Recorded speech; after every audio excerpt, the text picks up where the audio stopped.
Name is Ethan Calloway, and I live quietly on the outskirts of Charleston where everyone thinks I am just an old man in a faded flannel shirt, driving an old pickup truck with a broken mirror and spending my mornings in a small tomato garden, but that is only what people are allowed to see, because in reality I am the hidden owner of Calloway Mercer Industries, a powerful logistics empire I built from nothing after years of betrayal and struggle, and I chose this invisible life because real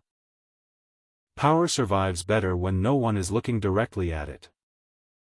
I have a daughter, Madison Calloway, who is the most important person in my life, but she trusts people too easily, and that became a problem when she introduced me to a man named Adrian Whitmore, a confident, polished, and highly ambitious executive from Chicago, who looked perfect on the outside but carried the kind of confidence that often hides deeper intentions. So even though Madison loved him, I quietly arranged for Adrian to become CEO of my company through a hidden executive selection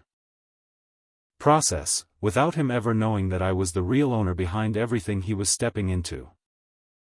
For more than a year Adrian performed well, improved the company, and gained respect, and even I started thinking maybe I had misjudged him, until he invited me to a dinner with his parents in Chicago, and from the moment I entered that expensive restaurant I could feel something was not right, because his parents, Richard and Evelyn Whitmore, greeted me with too much control and too much politeness, like people preparing for a moment they had planned for a long time.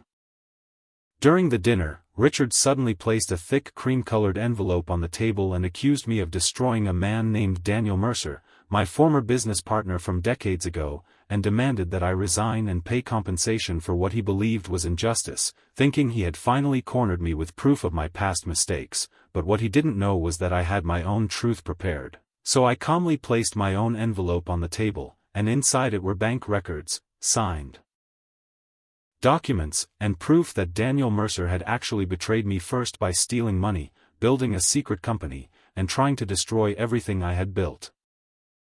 As the truth came out, Richard's confidence slowly broke, but the real shock came when I turned to Adrian and told him that everything he believed about his career was not what it seemed, because I was the real owner of the company he had been running all along, and every step of his success had been inside a system I controlled, which made him realize for the first time that his entire life had been far less independent than he thought.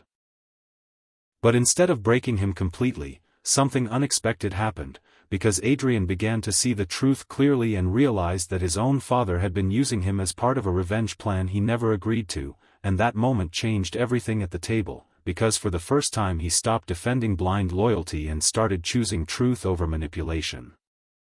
After that night Richard and Evelyn left in silence, but the story didn't end there, because revenge never truly ends quickly, and in the following months Richard tried to attack my company through rumors, legal pressure, and financial strategies, but this time Adrian stood beside me, and together we dismantled his network step by step until everything he built on anger began collapsing.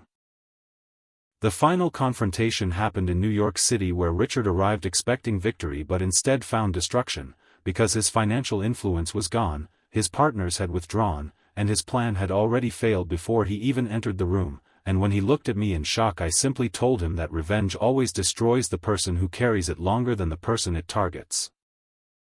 After that, everything changed slowly but deeply, because Adrian became more responsible and grounded, Madison stayed strong by my side, and our family began to heal from everything that had been broken, while Richard eventually reached a point in life where revenge no longer mattered and only regret remained. And in the end, I returned to my simple life again, my old truck, my tomato garden, and my quiet mornings, because I learned something very clear through everything I went through. Real strength is not about destroying enemies, but about surviving them without becoming like them, and building a life so strong that betrayal cannot shake it anymore.